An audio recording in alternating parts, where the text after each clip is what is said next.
আন্তর্জাতিক সীমান্ত সংলগ্ন ত্রিমোহিনী এলাকায় ফুটবলের মহাযুদ্ধ শুরু।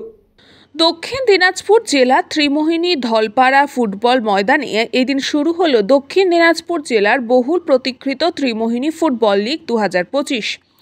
আগামী 19 দিন ধরে চলবে এই উত্তেজনাপূর্ণ প্রতিযোগিতা। এবছর ষষ্ঠ বর্ষে পদার্পণ করলো এই লিগে। জেলায় মোট 12টি নামী দল অংশগ্রহণ করেছেন।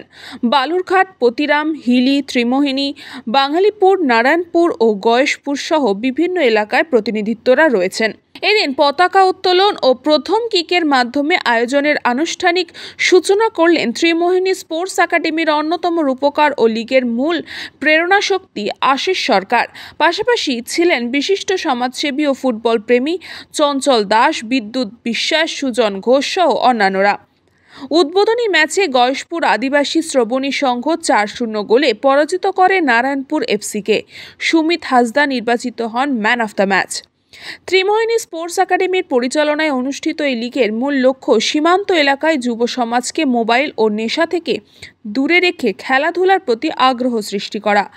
আয়োজকদের আশা আগামী বছর আরো বড় আকারে ফিরবে এই ফুটবল উৎসব।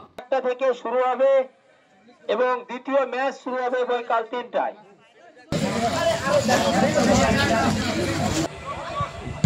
আমাদের